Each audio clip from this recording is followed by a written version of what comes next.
Ô Brazzaville, que tu es belle ma chérie.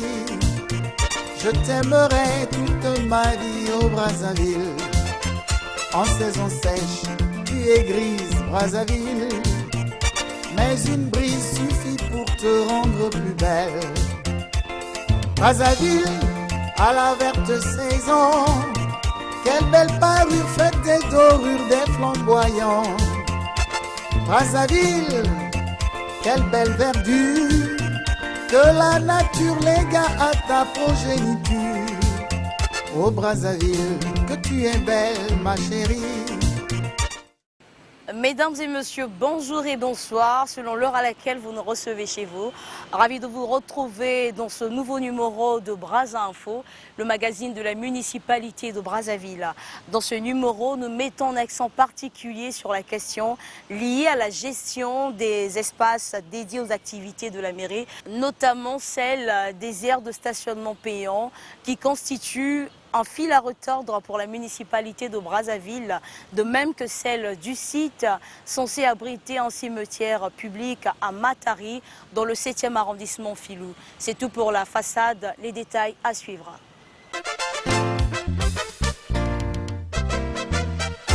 Le maire de la ville de Brazzaville, Dieudonné Bantimba, a reçu en audience une délégation de réseautage, projet créé en Afrique centrale. Au centre de leur entretien, la culture et l'importance.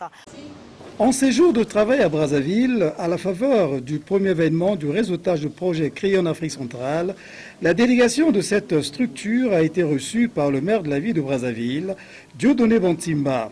Les aspects culturels étaient au centre de leurs entretiens.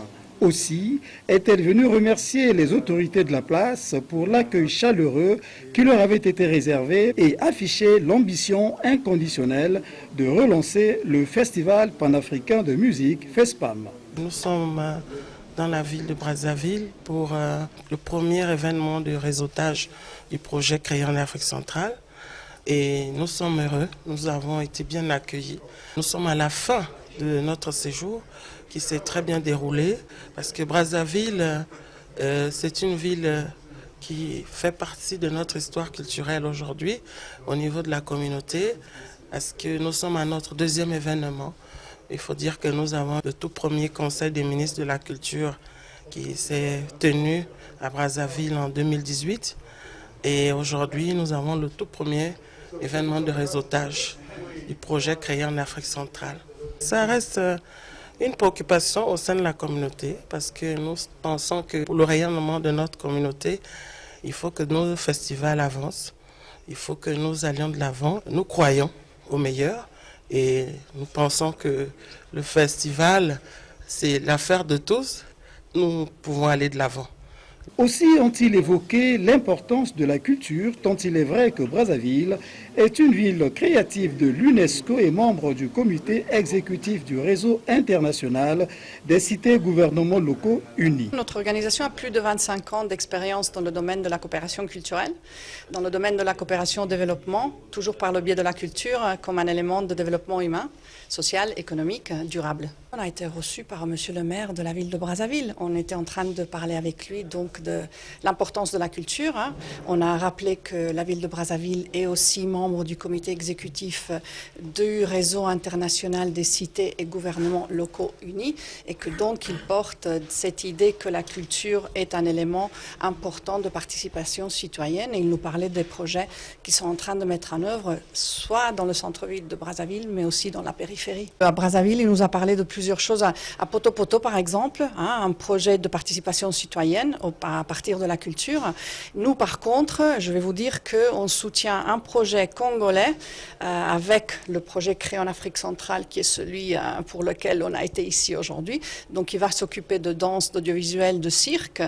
Et donc, c'est un projet congolais qui va aussi recevoir du financement de ce programme qui est financé par l'Organisation des États Afrique et Pacifique et par l'Union européenne.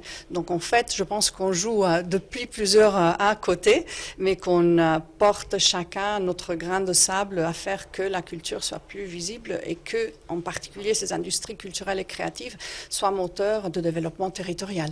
Tout porte à croire que Brazzaville pourra retrouver son ambiance d'antan avec la relance du FESPAM.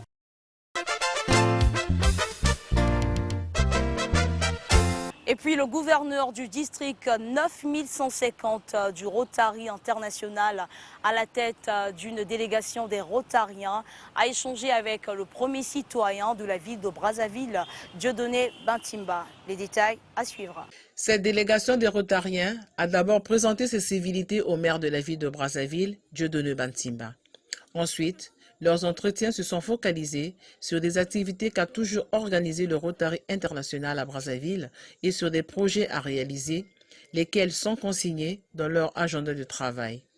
L'annonce a été faite par le gouverneur du district 9150 du Rotary International, Edgar Sir Togouma, à leur sortie d'audience. Les actions que nous menons, c'est dans la santé de la mère et de l'enfant, l'éducation, la lutte contre le Covid. Nous avons parlé de désinfection des marchés, de sensibilisation sur les gestes barrières et le lavage des mains.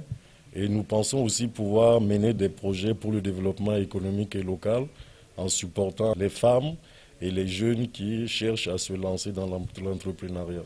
Au regard des méfaits de la Covid-19 qui continuent à endeuiller des familles, le Rotary International n'est pas resté indifférent, d'où des mesures ont été prises. Les bases que nous avons mises dans les différents pays avec l'OMS pour éradiquer la polio, ce sont les mêmes mécanismes que nous utilisons pour aider les États à lutter contre la Covid.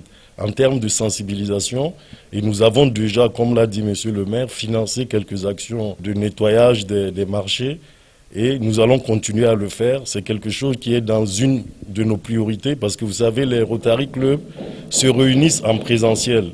Et tant que nous sommes dans cette pandémie, il est très difficile que même les clubs puissent fonctionner correctement. Rappelons que le Rotary International est basé dans plusieurs pays en Afrique, dont notre pays, le Congo.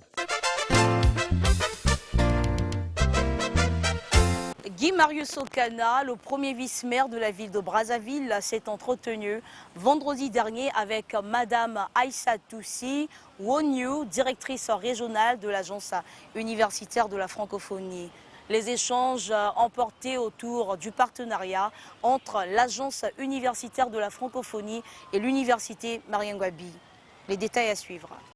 L'université Mariangouabi et l'agence universitaire de la francophonie pourront désormais faire chemin ensemble grâce à un projet de partenariat qui vient d'être déclaré par Aïssatou Siwoniou, directrice régionale Afrique centrale et des Grands Lacs. Un projet de partenariat qui se donne comme vocation la formation et l'employabilité des jeunes. Je suis venue rencontrer Monsieur le Premier vice-maire pour nous permettre de lui développer tous les projets que nous, en tant qu'association d'université, nous pensons pouvoir développer avec la ville de Brazzaville. C'était de lui montrer combien nous pensons qu'il est important de rapprocher l'université de la cité et permettre à la ville d'intégrer aussi l'université et ses habitants dans ses programmes, dans ses projets de développement. Il y a un projet emblématique qui est que nous allons ouvrir un centre d'employabilité pour les jeunes étudiants et que nous souhaitons donc que ces étudiants puissent, en étant à l'université et en étant formés et aidés,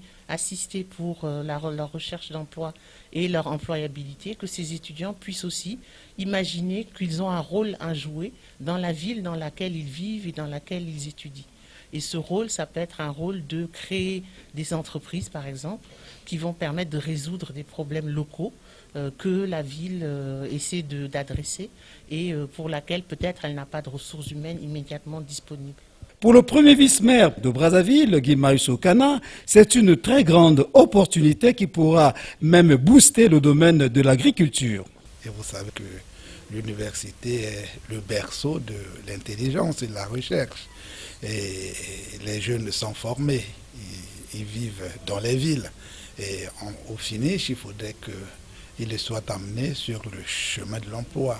Donc la question de l'employabilité des jeunes est une préoccupation qui n'intègre pas que les gouvernements au plan national, mais aussi au plan local. C'est au sujet de toutes ces questions que nous avons essayé d'échanger et puis envisager les opportunités d'échanges réguliers et puis de ce que la commune de Brazzaville pourrait offrir aux jeunes formés dans divers domaines. Nous avons par exemple évoqué la question de l'agriculture urbaine, qui est une question aussi importante, parce que vous voyez, la population de Brazzaville évolue crescendo. Si hier on parlait d'1 800 000 habitants, peut-être aujourd'hui on est à 2 millions passés, il faut nourrir la population. Et pour nourrir la population, il faudrait qu'il y ait des opportunités. Rappelons que Aïssatou Sigouniou, directrice régionale de l'Agence universitaire de la francophonie, vient de séjourner à Brazzaville.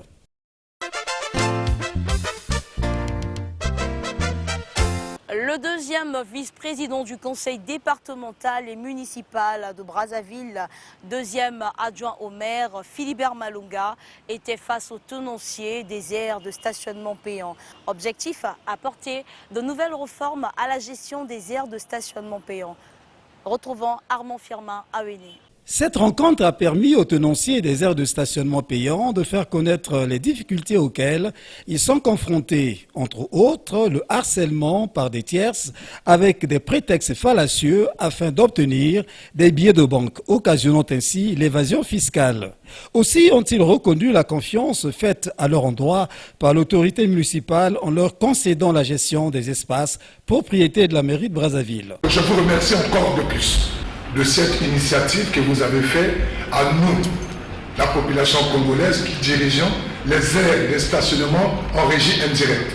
Parce que si vous ne l'avez pas fait, vous pouvez prendre les agents municipaux et mettre directement en régie directe et que vous nous écartons. Vous avez eu notre souci, vous avez vu que nous, c'est des Congolais comme vous. On est obligé de débrouiller parce que c'est un travail pour nous. Nous avons certaines difficultés parce qu'aujourd'hui, l'évasion fiscale ou des recettes de la mairie qui se fait ne se passe pas qu'au niveau des tenanciers, de ceux qui profitent des aires de stationnement de la mairie. Mais cette invasion est une chaîne, parce que cette chaîne est caractérisée par plusieurs segments. Nous avons même le paiement à la recette municipale qui pose problème. Nous déposons de l'argent, mais nous n'arrivons pas à avoir des reçus au niveau de la recette municipale. Fini le désordre dans les aires de stationnement payants, propos de Philibert Malonga qui apporte de nouvelles réformes tout en rappelant que ces particuliers doivent désormais se conformer à la loi locale. Cette activité s'est déroulée n'importe comment à l'initiative des citoyens pour des raisons bien connues. Voilà pourquoi les gens confondent. Non, mais c'est nous, non, nous avons créé, c'est notre affaire. Oui, vous étiez là, vous étiez dans le domaine public, en train de mener une activité sans autorisation de la mairie, sans qu'il y ait une réglementation, sans qu'il y ait un texte. Maintenant qu'il y a une loi locale, une délibération, nous nous conformons tous. Et pour la mairie, c'est l'occasion de sortir cette activité, de l'informer pour que ça soit géré au profit et des particuliers qui gèrent et de la mairie. Ici est de rappeler que le deuxième vice-maire de la ville de Brazzaville, Philibert Malonga, a précisé que dans toute la commune de Brazzaville, 69 aires de stationnement payants sont retenues sur les 149 qui existaient.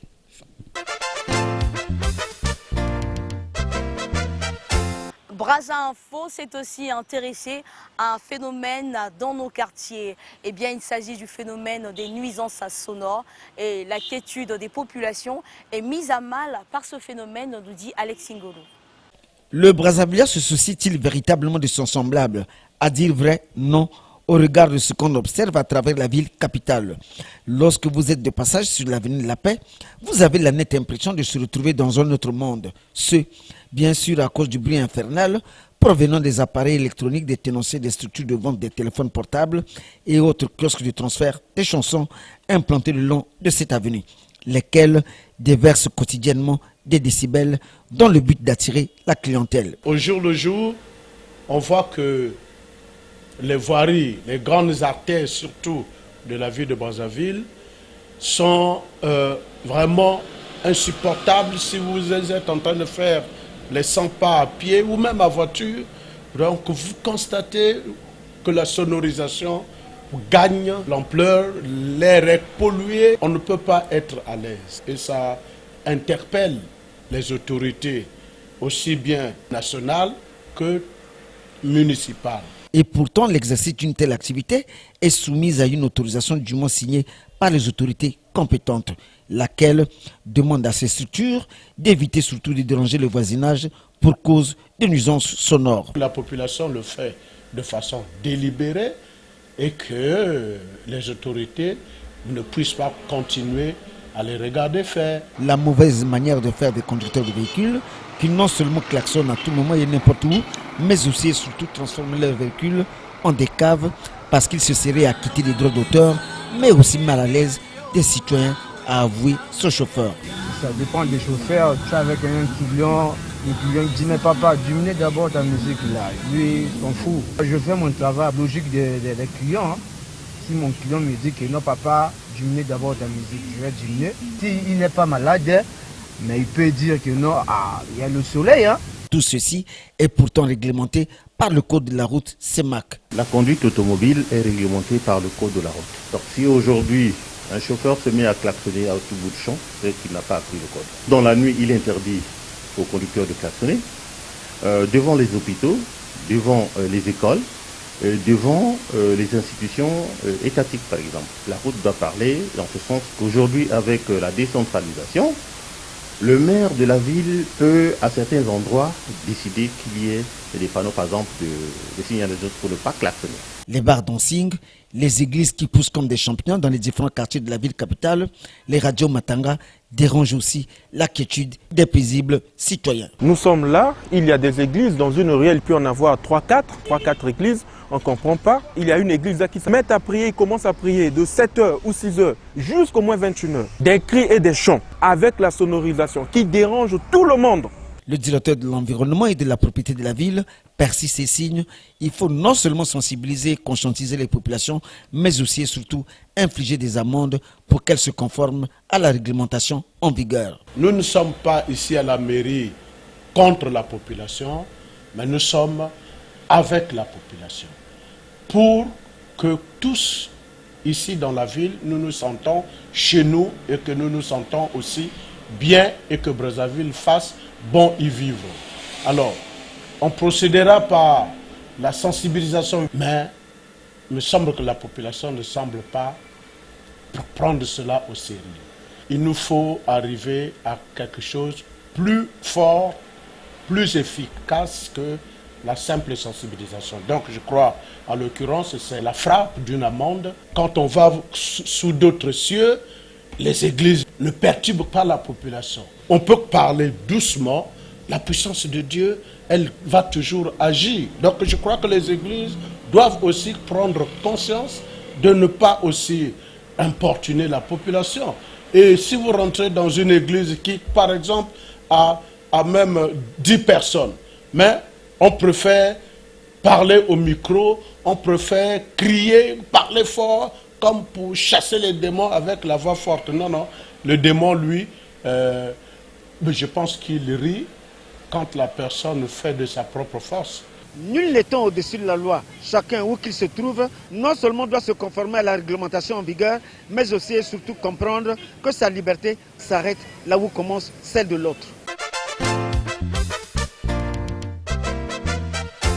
La deuxième phase de recouvrement de la taxe de roulage, dite phase forcée, sera lancée sous peu à Brazzaville. Pour édifier les automobilistes circulant dans le périmètre de la commune à répondre à cette exigence citoyenne, Brazza Info a interrogé le conseiller économique et financier du maire de Brazzaville qui revient sur les contours de cette opération. C'est le dossier invité de ce magazine. Nous avions programmé pour ce qui est de cette année le paiement de la taxe de roulage en 2 phases. La phase dite à l'amiable, qu'on est arrivé à la fin, mais on va passer à la deuxième phase, le paiement forcé, et qui est même majoré des frais. Donc ceux qui n'ont pas payé pendant la première phase, où on laissait la latitude à tous de venir payer sans contrainte quelconques seront obligés de subir deux effets. L'effet de voir le véhicule mis en fourrière, l'effet de payer avec pénalité et même l'effet de payer avec amende. Moi, je prends par exemple les bus Quaster. Quand je regarde le fichier qui a été fait, moi, je me rends compte que les Quaster n'ont pas beaucoup payé. C'est comme s'il n'y avait même pas de Quaster dans la ville. Les véhicules qui transportent le sable, la pierre, ceux-là aussi, moi, je me suis rendu compte qu'ils n'ont pas payé. La phase de recouvrement forcé, il faut le dire, n'est pas une bonne phase en soi. Imaginez, vous aviez programmé qu'aujourd'hui, je vais vendre par exemple pour tel temps de véhicule, et vous arrivez là, on arrête le véhicule, on vous immobilise le véhicule. Vous n'allez pas réaliser la recette que vous étiez en train d'envisager de réaliser au cours de la journée. Et en dépit de cela, il y a le fait que le véhicule serait pris et mis en fourrière. Vous aurez donc même à payer la fourrière par rapport à ça. La taxe de roulage sert à réparer et à construire les routes. Au niveau du réseau routier, il y a un effort énorme. Mais cet effort qui est fait ne tient pas compte du résultat de la taxe de roulage générée. Je demande justement aux usagers, ceux qui sont en train d'aller tous les jours sur la chaussée, de participer quand même au financement de ces opérations qui nous concernent tous.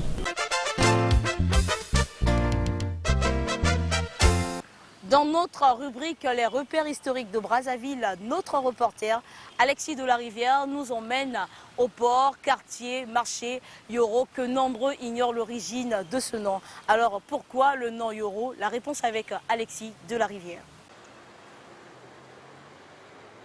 Tout le monde connaît le port, le marché et quartier Yoro de Brazzaville, dans le 6e arrondissement Talangaï, mais nombre de Brazzavillois ignorent l'origine de ce nom. Aussi, pour comprendre l'histoire du port, marché et quartier Yoro, est-il nécessaire de savoir qui était Yoro, d'où venait-il et pourquoi ce nom a-t-il été attribué à ce quartier, marché et port. De son vrai nom Yoro Thiam, Yoro n'étant qu'une mauvaise prononciation des Congolais, est un sujet ouest-africain d'origine sénégalaise. Beaucoup de Congolais connaissent une personnalité sénégalaise très réputée qui a travaillé longtemps dans ce pays. Il y a un port qui porte son nom, il y a également un quartier qui porte son nom. Tout le monde parle de Yoro, mais beaucoup ne savent pas que Yoro, son nom de famille, c'est Thiam. Et Yoro, c'était mon père. Mon père est né au Sénégal.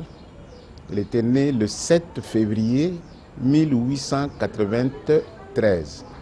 Et il est mort à Brazzaville le 25 février 1975. Le cimetière de la Tchémé était fermé en 1975. Et c'est le dernier corps qu'on a enterré au cimetière de la Tchémé le 25 février 1975. Il a travaillé longtemps ici au Congo.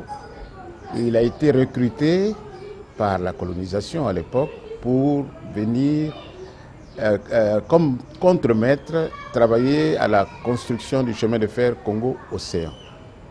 C'est ce qu'il a fait dans un premier temps, ici au Congo. À l'époque coloniale, l'administration française avait besoin de la main-d'œuvre qualifiée en vue de réaliser des travaux de rail entre Brazzaville et Pointe-Noire. Ne l'ayant pas trouvé sur place à Brazzaville, il a donc eu recours au Sénégal. Le premier chemin de fer construit en Afrique a été le Dakar-Niger. Et ce chemin de fer partait de Dakar pour aller jusqu'au Mali, aller jusqu'au Niger. Et comme Dakar était la capitale de l'AOF et que Thiès était la capitale du rail, à chaque fois que le colonisateur avait besoin de construire des rails ailleurs, il faisait appel à ces gens qui partaient de la ville de Thiès pour aller dans les autres pays. Mais comme tout le monde était concentré à Thiès, qui était la capitale du rail, tous les recrutements se faisaient à partir de Thiès. Et comme les ouvriers spécialisés venaient du Sénégal, le colonisateur a eu besoin de construire le rail Congo-Océan. Naturellement, ils ont fait appel à ces ouvriers spécialisés dans la pose des rails, et dont Yoro Thiam, que vous connaissez très bien, qui était un contremaître dans la fabrication du rail Brazzaville-Pointe-Noire, Après la fabrication du rail, il a dit qu'il était fiche de pêcheur et donc il voulait se reconvertir dans la pêche. Mais Yoro Thiam a fait effectivement partie de ceux qui ont fait partie de ceux qui ont construit le rail Brazzaville-Pointe-Noire.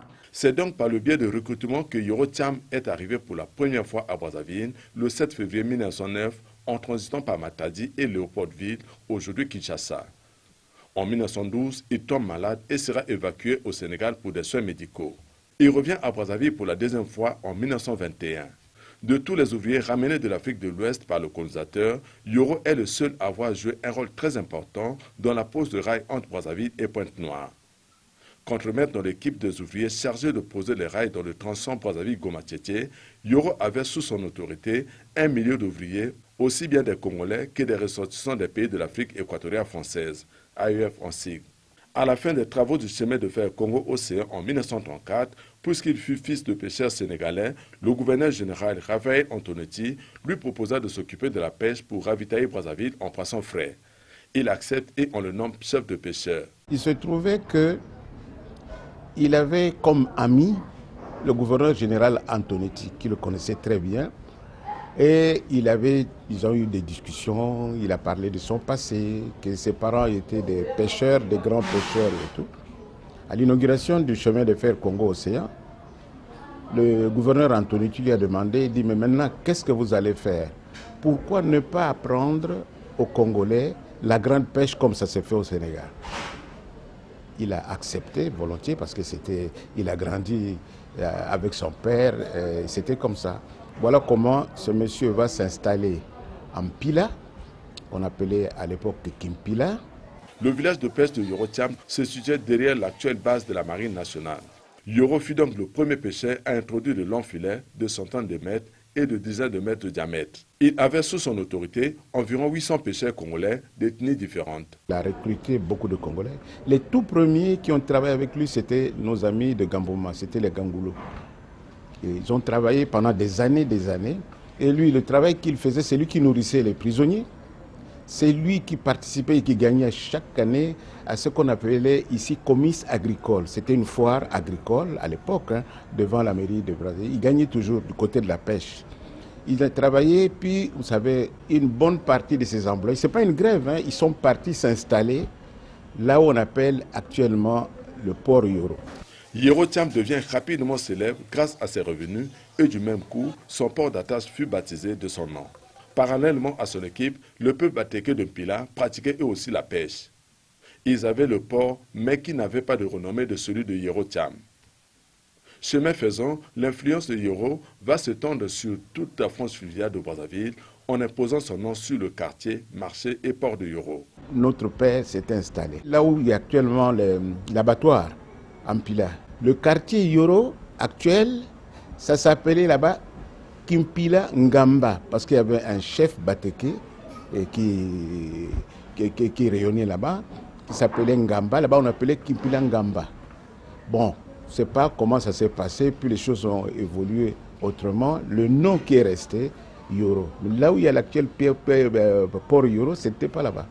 C'est là où il y a l'abattoir actuellement. Il était un notable, mon père était un grand notable ici. Et puis, on lui avait aussi confié une autre mission. Il était chef de quartier, mais lui, il réunait au port jusqu'à l'île Mamou.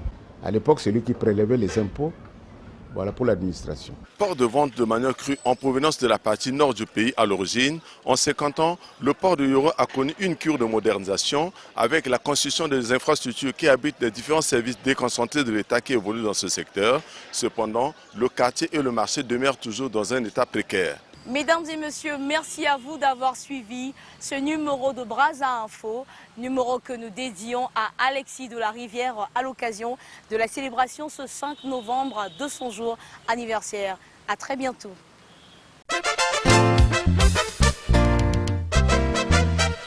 Oh Brazzaville, que tu es belle ma chérie, je t'aimerai toute ma vie. Oh Brazzaville, ma kélé est la clé de la ville. Bakongo veille toujours sur le Congo. Poto poto te soutient de ses poteaux. Mungali boit Madoukou jusqu'à Lali.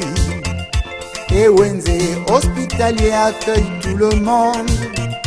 Talanga et le narcissique veut qu'on le regarde. Kantantilou, qui veille comme un vieux loup. Dungamaba à Landiri chasse les filous. Au Brazzaville, que tu es belle ma chérie.